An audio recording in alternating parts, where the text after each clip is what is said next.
You are at Inspire Behind the Scenes Organizational Support Roles panel. It is my pleasure to be your moderator today. I'd encourage you all to ask questions, engage, and learn from our incredible panelists to my left, which include Caroline Bunn with UniteUs, Jessica Shannon with the Health District of Northern Larimer County, Liz Davis with Poudre School District, and John McKay with SummitStone Health Partners. I have some questions for the panelists, but I'm sure you do too. That's why you're here. And so we'll have the panelists kind of start with what does their behind the scenes role look like after they maybe share a little bit more than their names with you all, and we'll just kind of run down the row here. So Caroline, would you start? Just introduce yourself and share what your role includes. Hello. Oh, that does work. Alrighty. Is there any way we can get these lights turned down? I know Liz and I are both having a really hard time with them. Allie, you are. It is shining Allie's bright. personality. Thank Allie today. But if there is any way we could get the lights turned down, Thank you. That's I would be better. a lot more comfortable. So anyway, my name's Caroline Bunn. I'm a community engagement manager with UniteUs. I've had a kind of long and winding road in behavioral health. I started out working after my bachelor's, which was in communications. So translation for I really had no idea what I wanted to do. I was working as a paraprofessional with kids in schools and noticed that there were always like a couple of kids that just weren't getting their needs met and were taking up a lot of time and energy from the teacher, and then the teacher would get frustrated and then the other kids weren't getting what they needed. And so I really gravitated towards those students and really wanting to support those students in what they wanted and what they needed. And so I thought I was going to be a school counselor, but went to UNC and got my master's in school and clinical counseling because, again, couldn't choose. And ended up doing internships with the Poudre School District and Salud, and decided school counseling was actually way too hard. Liz, would you agree with that? School counseling, way too hard? I know, but you oversee them. So anyway, no comment.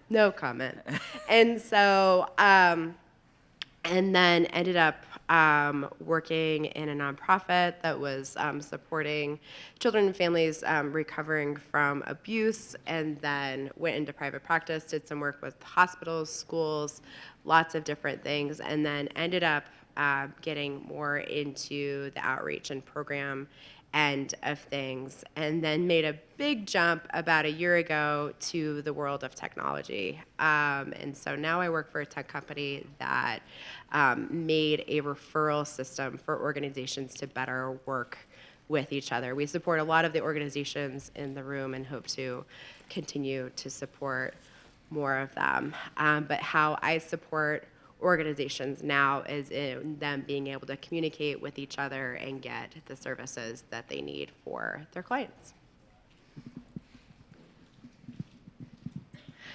Hi, I'm Jessica Shannon. My current role, I am the Resource Development and Special Projects Manager at the Health District. And my career road is a little bit similar to Caroline's in the fact that it was a little windy with some U-turns, and I always kind of find myself back into these behavioral health support roles. So my current role at the Health District, I support work to assess needs in our community for behavioral health services, and then I support program development for health services or behavioral health programs, and that includes initiatives or new services, and I do that through identifying and securing the resources to implement those initiatives. And then I have my title under special projects is kind of anything and everything you can think about. It's the other duties is assigned to help the behind the scenes support services and things that happen behind the scenes to help our behavioral health programs. So that'll be things from looking at how we can bill Medicaid for services, building and looking at our technology and how we streamline our processes and our forms for our clients so that we can actually provide better care. So those are some of the areas that I focus in. And 15 years ago, I wouldn't have ever thought that I would have been in this role and doing what I'm doing. I was a journalism major, so also didn't know what I wanted to do. And I thought I wanted to end up in public relations and move to the East Coast and start a crisis PR firm. And instead, I started working for an organization that helped individuals with substance use and mental health issues and fundraising. So I started on the ground as a development associate, grew my way into events fundraising, and from there wanted to continue to just expand and learn new different ways to fundraise, and so ended up getting into working with mental health partners in Boulder to do some capital campaign fundraising, and helped to establish 2 new facilities in Boulder. And then I wanted to hone my marketing skills and get back into that realm, and did a very short stint with corporate marketing and realized that the suits and the culture just really didn't align with my personal values, and I really wanted to get back into the nonprofit sector. And did a short stint working with the Humane Society, doing fundraising for them, and realized that people treat animals better than they do people. And so, and while that was an amazing experience to continue to hone and grow fundraising and development skills, I really wanted to get back into a role of helping people. And so I was drawn to the health district because of an exciting opportunity that they had in starting some behavioral health services. And ultimately, I think, I have a background. I grew up with family members with severe mental illness, so seeing what that looks like for when people don't get help, and then also seeing on the other side of like how beautiful, fulfilling lives people can lead, that was ultimately kind of what keeps me coming back into this realm and wanting to grow and learn more skills and support people in the background so that they can do the good work of providing those services, because they need to focus on that so we can do all the rest behind the scenes. So that's about it. Hi, my name is Liz Davis. I use she, her pronouns. And is this too loud? No? That's great. Okay. Oh, thank you, Caroline. So my current role is I'm the Director of Student Services at Poudre School District. And I just moved back there from CSU. I was working out of the School of Social Work as the Field Education Director. For 8 years, I was over there in the school.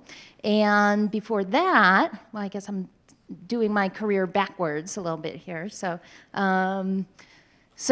Poudre, Director of Student Services, CSU School of Social Work. My background, I have a master's degree in social work, and I have an undergrad in English, thinking I would want to teach. But before I was at CSU, I was at Poudre School District, and I was working for 6 years as an integrated services coordinator, which is special education at Poudre School District.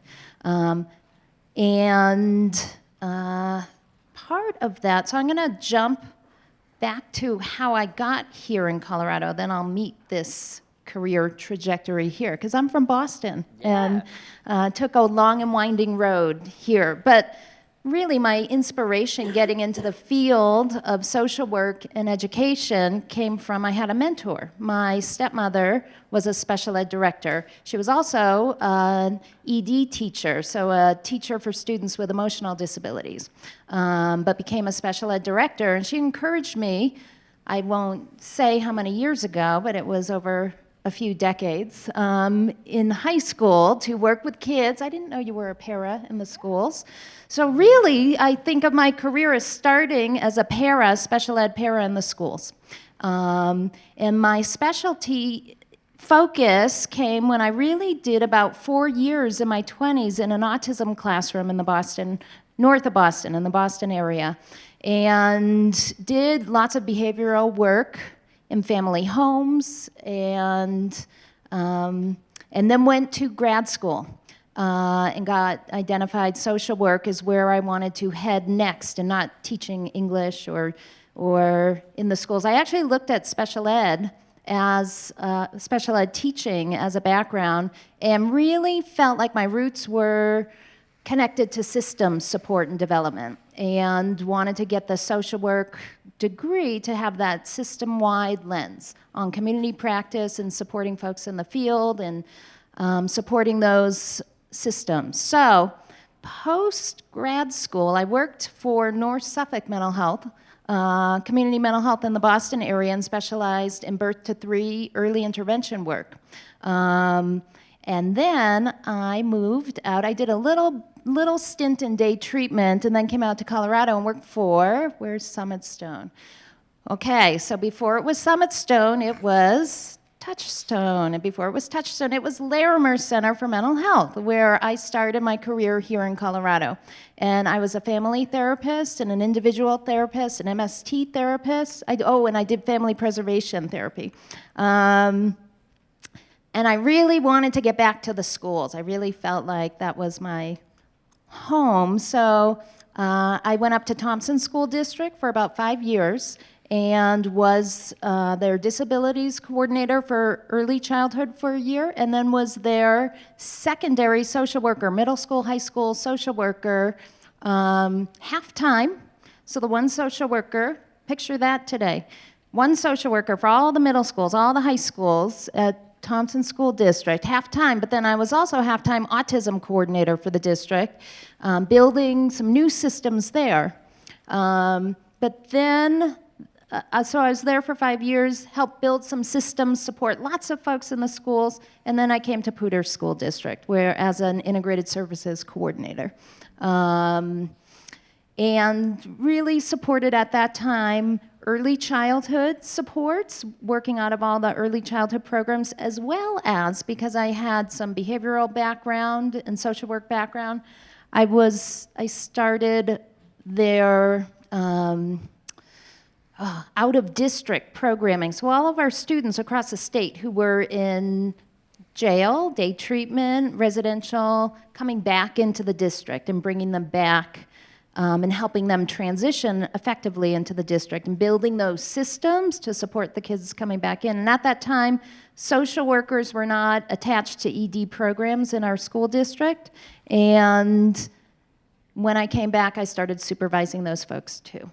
And then I went to CSU, and now I'm back, Director of Student Services, PSD. So really grateful to be here and I'm going to stop talking. Okay. Thanks, Liz. Good afternoon, everyone. John McKay, he, him, his pronouns. Thank you so much for choosing and being here. I have noticed that no one's chosen the Mellow Yellow soda drink as an option this afternoon. I started my illustrious career as Cinemonster at Foothills Mall. So in Boulder, so if you've ever been to the mall, go check out the cinnamon rolls. Really it took off from there. We've done great things since then. So, but I noticed there was a Mellow Yellow. Sorry, I overlooked you, but congratulations. That would have been my choice of beverage this afternoon as well. So really, my background started with a bachelor's in social work in Kansas, and I got my master's in social work at the University of Kansas after a failed attempt of moving to Colorado and not being able to find a job with only a bachelor's. Had to move back to Kansas in order to be able to then get a master's and have an affordable wage for living. So I started in social work as a caseworker with Lutheran Family Services in Wichita, Kansas, and worked for social services doing reunification efforts during a time that they were in privatization. So the state actually privatized social work and the reunification efforts to local agencies, and you had to bid on a region. And then if you won that bid, you would get to do the reunification efforts, also working with actually the extraction of kids if there was really sad situations that we needed to make sure to protect the children. So that was my first glimpse into some of the work that we were doing as social workers within community-based intervention services. Where it really begun for me, though, is just in working in and recognizing my own identity, not only within the Latinx community, but within the queer community. What exactly is support and recognition and identity really looking like, particularly for undocumented families, people that don't necessarily have the same privilege that I do. So my original background is actually I was born in Guatemala, and I lived there, and we moved up to the United States when I was 5. and was able to then engage in a U.S. education system that didn't have English language development services established yet. There were some laws that had not taken place, so I was put in special ed because they didn't know what to do with a second language or emerging bilingual student. And so all of a sudden, a school experience can really dictate your own affect, your own sense of self, your identity. And so I was lucky enough to have parents. I was adopted, and they were professors, and they made sure that I had really good grammar. And you use the Oxford comma? Have you transitioned? So I have an Oxford comma person. No, so I'm not. So I hope Guilty. I hope there's more of me out there too. But what I'd say is that then jumping into social services, I got to know an organization called Communities in Schools. And one of my jobs as a caseworker was going into schools and making sure that they were doing it right. And I realized quickly the beautiful environment of a school environment where you can build and burn a bridge all in one conversation, all in one meeting, all in one interaction. Where in social services, you were guided by court orders and reunification plans, and you had supervised visitation, and you work really hard to reunify. And at some point, there's a determination of whether a parent is going to continue to have their rights or if you're going to be able to, if you need to terminate. And that is very difficult work, and I commend anyone that is really engaged in that. And it's, you can never lose the humanity of people and the idea that parents love children. They may not exhibit it in the same ways that we want them to or we expect them to, and that there is generational trauma and cycles of poverty that really impact a child's experience.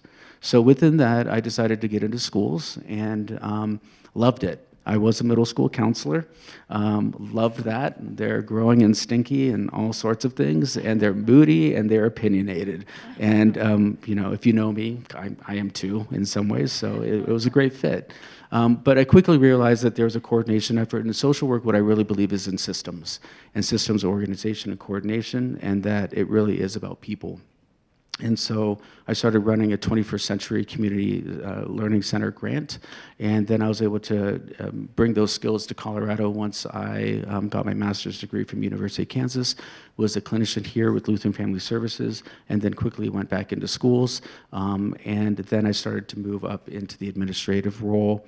I've been anything from a high school soccer coach, started in a high school alternative program, worked with advanced placement, IB programming, and then I was working with principals, and I didn't see that they were getting it done very well. I was like, how hard could it be to be a principal, right? So I decided to put my money where my mouth was, and I went and got my administrative principal's license and became an elementary principal of 2 different schools, and then eventually was a high school principal down in urban Denver. And did that for 5 years before I was asked to come and work in Poudre School District, where for the previous 9 years, I was the Director of Language, Culture, and Equity, which oversaw federal programs, the title programs, which are poverty indicators within our schools, immigrant, migrant, refugee, family liaison, English language development, teen parent, and McKinney Vento homeless education programming, as well as the equity, diversity, inclusion, and justice initiatives with Poudre School District. So I did that for the previous 9 years. And then through the pandemic, we were able to see the greatest comprehensive needs assessment of our community, of our lifetime, hopefully. And we were able to really recognize that there are so many needs out there, and really it stemmed with some of the social emotional in schools. Outside of schools, we talk about mental and behavioral health. And so within my background in social work, previous work as a clinician, I felt like there were some real needs in the community that needed to be attended to, and I was really excited to see an opportunity at SummitStone Health Partners come about. And I really believe that SummitStone is very well positioned to be able to attend to a lot of those needs. And so I applied for a job as a Chief Culture Officer. In my role there, I get to be able to see HR, marketing and communication and advancement, learning and development, and diversity, equity, and inclusion, and justice efforts. And so really it's about coordination in our community to be able to make a greater impact with so many incredible partners that we have up here, as well as a lot of the nonprofit community that we have here in Northern Colorado, to be able to make a significant impact on the community, people that need us most, whether that is identified by socioeconomic status, whether that's identified by race, ethnicity, gender, whatever it may be. It's our obligation to be able to coordinate and be selfless in our organizational impact to be able to ensure that our communities really benefit from a community-wide approach. Thank you all for sharing. Can I just get just a round of applause for all of the incredible work that these four are engaging in the community and for sharing with us today. I also have a trajectory through this work and into this work. I'm one of those weird people who did not go to school for social work and still ended up in behavioral health. And that is because of how robust the needs are for our region, for our nation around behavioral health, and the ways in which that it is impacting folks across identity, across age spectrum, but particularly in a way that impacts our historically marginalized and currently marginalized folks. And with that, I started my trajectory into the behavioral health field without knowing that I was doing it. I stepped into HIV prevention and started doing syringe access programming and working with our LGBTQ population. And holy cow, did I wake up? Did I wake up? It was one of the first times that I had met someone like me. I came from Iowa. Not a lot of trans folks that were out in that space. And so it was incredible to be able to step into that world and see people like me and support people like me. But similarly, that wasn't your typical clinical behavioral health setting, right? That is a harm reduction setting. And with that, you find that we're talking to folks, we're building trust with folks, and that looks different, but it's still behavioral health. But it's also where I found that, holy cow, our systems need some help, right? Our systems need some help. The door is spinning off of the hinges at this place. And there are successes every day, but they leave and they don't come back because they're moving through their treatment and recovery journey and maybe don't need our resources anymore. But that led me to the health district. I actually worked with Jessica Shannon back in the day, approximately 5 months ago. And I started working on systems with the health district, and being able to see our community move and shake and change is really impactful.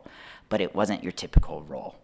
It was organizing community members. It was having coffee dates. I still have a lot of coffee dates. It's my favorite part of the job is building relationships. And it's workflows, and it is process and protocols, and all of that is behind the scenes, right? But it is what changes the outcomes for folks in that direct service and direct care. It's what makes our systems work better together. And every single person up here does that, whether they name it or not. But I do think what would be helpful is just to take our conversation into what are those things that you do behind the scenes that change the behavioral health care system. And maybe, I don't know, all of you want to share about that? Yeah? Let's do it. Okay, let's start with John and then move this way this time.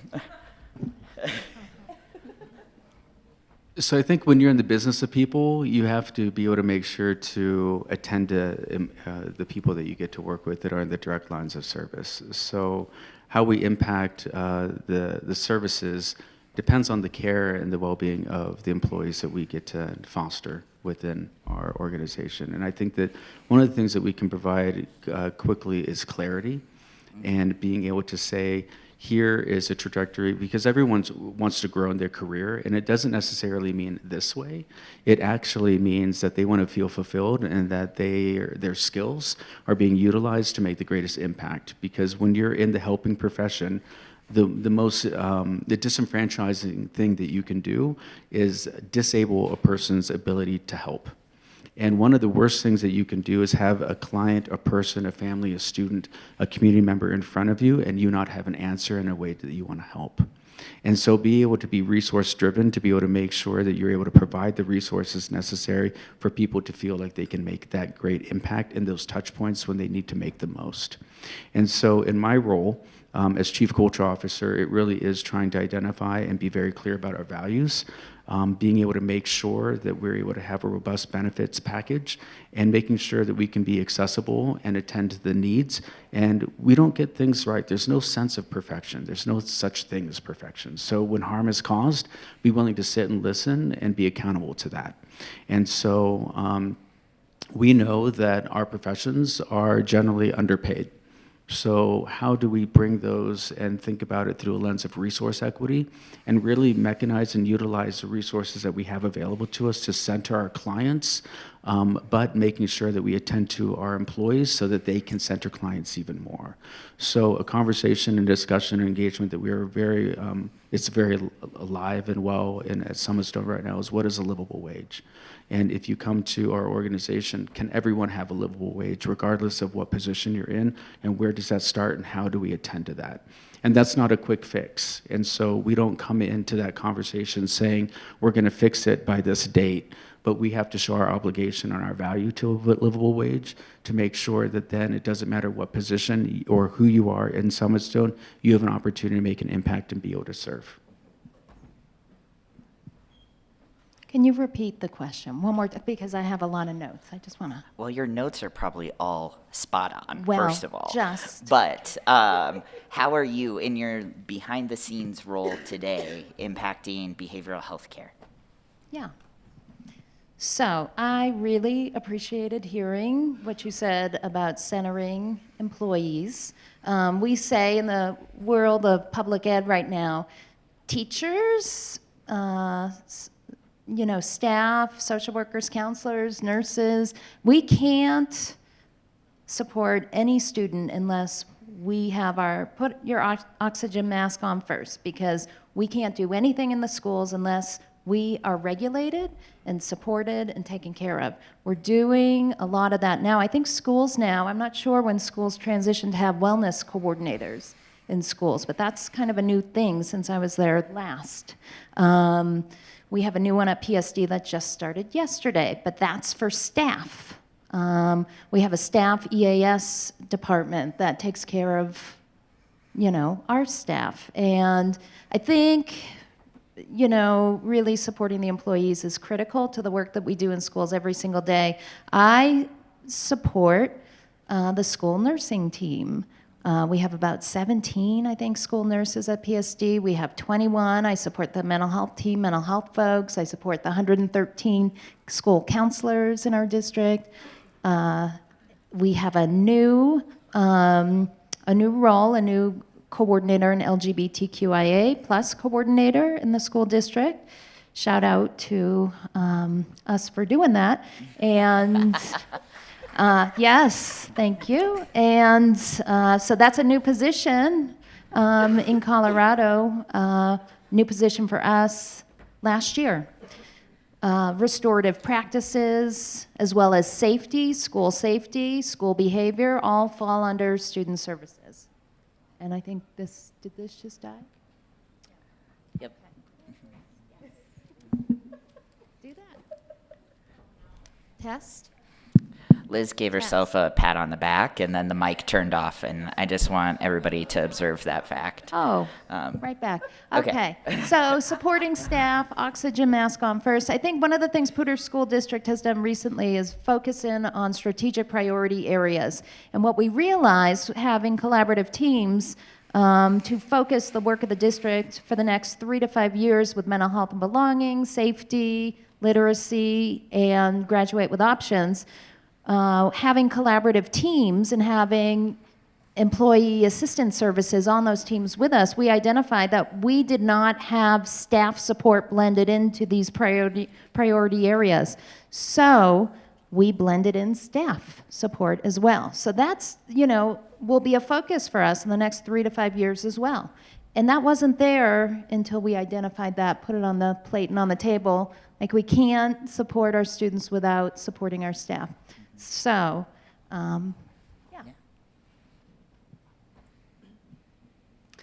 So a key role of how we help is understanding the needs. So looking at what are the gaps in services, what could we do if we had more resources, how many more people could we help, and looking at the needs of our partners and kind of assessing what can we do and thinking outside the box, because a lot of our program staff are just in it to win it every day, and they are on that ground floor, and it's hard to also see that bigger picture. Or when they do, they also don't have the time and energy to say, hey, there's this incredible grant opportunity that's due a week from tomorrow, and how are we gonna get this in? And so, so I think one of the key things is understanding those needs and bridging a vision to the actual resources and making it happen. And so that's a key role of what I do at the health district. And I think a perfect example is our child, adolescent, and young adult connections team. That team was formed in 2016 because we heard from the community members and parents that they didn't even know where to begin in getting help for youth, that they were going through the wrong doors and spending a lot of money and a lot of time and not getting any answers or getting the right support, and that it was really frustrating. And so some wonderful humans before I started working there had written a grant to start this program with 4 staff and partner with Poudre School District to identify youth needs and help get them in quicker for a needs assessment and get answers and get psychological testing and access to services that are typically pretty costly in our community for family members. And since that time, since starting there, I started there, and Caroline was on that team, and I got to work with her too, which was pretty incredible. And that team started with 4 people, but then over the last 6 years, the need continues to grow for behavioral health services.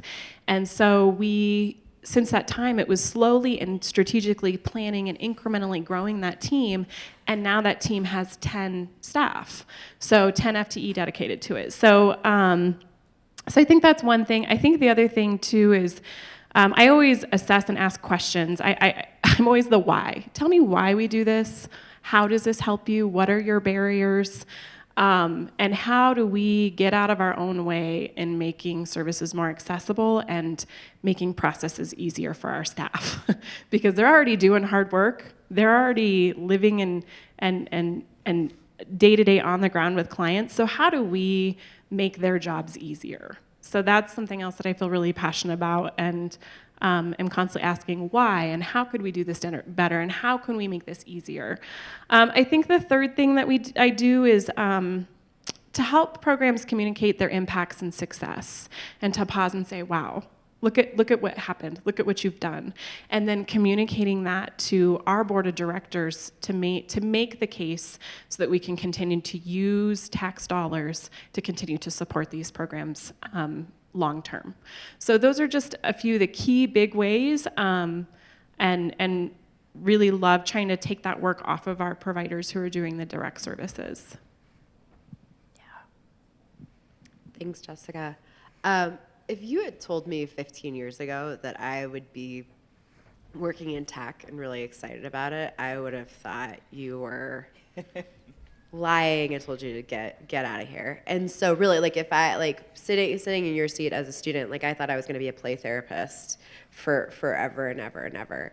And really, but life changes and people change and priorities change. And really where I'm at now is I don't see clients anymore, but I have the gift of being able to support the people who are doing the really crucial work and making their lives easier, and really like taking things that don't need to be on their plate and making them much more simple. And it's like the Best Buy commercial or whatever it was, like the easy button of let's take these things that take up phone, like nobody in this room went to grad school because they love making phone calls or sending emails or trying to get in touch with the right person or and so really taking those referral pieces that can take up so much time and just automating it so that it's just simple and it's taken care of so that they can do the crucial work with clients and get them the support that they need is really wonderful. Yeah. Just the diversity of of how folks show up and engage in the behavioral health system, I think is impeccably represented here. But I heard asset management, whether staff and community is your biggest asset. How do we keep them there, right? If that is communicating that great work, those great assets, so then you can keep bringing funding into the established structure. Let's keep them here. Let's get creative, get innovative, and make sure that they have what they need to keep the ball rolling, to keep the lights on, all those things, right? That said, we are getting towards the end of our panel, and I just want to open the room for any audience questions. If you don't have questions, I have more. I know, it's surprising. But if you do have a question, I just encourage you to walk up to the mic up front here, which I know can be intimidating, but I want to make that an option. Anyone? Bueller? No. So I guess, panelists, with that, I'm curious if you can share why. Why should someone enter any facet of behavioral health as our closing question and answer?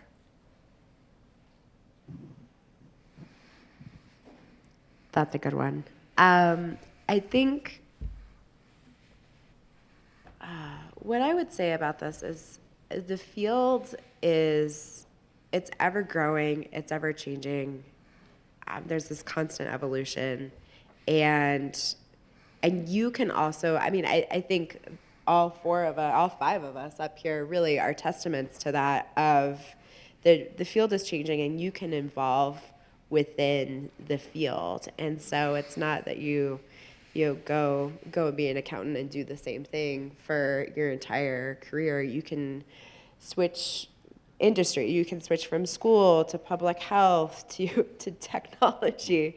There are so many different things you can do, but then also, there's a purpose within that of, the most gratifying thing for me is when I see that, a testimonial from a client that was helped by one of our organizations, where they say that they were able to get housing or to get food or get services for their child, and that the platform that we offer was able to make those services possible. So I think it's just your personal growth piece paired with being able to make your community better and support the people around you. You also, I have the pleasure of calling everybody on this stage my friend. And I don't know that happens within other fields. You meet the most amazing people, and also people who are also constantly changing and also want to serve. So that's a nice byproduct, I think. I'd like to sentiment everything Caroline said, especially around, I think, the relationships that you build and the chance to work with so many different incredible people. I think the biggest thing that I see is the need. The need in our community continues to grow. If you're looking for meaningful work where the time that you spend away from your family, doing the things that you love, that it matters. I think it's a very fulfilling field in that way when you see testimonials and stories, and knowing that without that service or without that help, what that person's life looked like before. So I think that the need is really high. I think the other thing for me too is it was a really good balance as I kind of navigated through nonprofit into kind of government entity work, finding that balance of having my heart in the mission and also having a paycheck to travel. So it was a good balance of being able to have a quality of life that I would like to have, as well as being able to have my time make a difference. I also feel that there's so much incredible opportunities too to switch and do different things. So again, I started out solely in doing just fundraising and events and moved into communications and then got into program and project development, and now I'm learning and growing on the operations back-end systems side. So I think because the need is so high, the opportunities are endless, and when you make friends that are all in this together and want to just do good work and make a difference in our community, you'll learn that everybody's learning as they go, and so there's ample opportunities to switch into a different area of behind the scenes work to grow that skill set and be where you ultimately want to be. Thanks. Just a couple things. I agree. The need in our communities are high, especially post-pandemic. Our kids are struggling. Our families are still struggling. And then our students and families from marginalized communities and have marginalized identities are having more of a struggle. And we know that, and the data shows this. And so the need is high, and it's not just the school district, or it's not just one community partner over here doing the work on their own. I think we've identified in Larimer County it takes all of us together in kind of a blended partnership model, and we are not taking a step forward without each other at the table. So I think in this community, we're committed to doing that together. So you will not be alone moving into the field. We'll all be there together. So it's a meaningful field, and it's been a meaningful career over 30 years, and meaningful and meaning-filled. I often say that, and that's important to me. And yeah, the collaboration, partnerships, and the ever-changing pieces of you can do grants and infrastructure, staff support, community collaboration, all the things. It's varied. And we need all of us to take the next step together. So I guess I have a little bit more of a selfish response. Because we can always say, let's do it for the kids. Let's do it because our community needs us. I'd say do it for yourself. These professions have an opportunity to help you self-reflect and grow in ways that other professions can't, and they don't.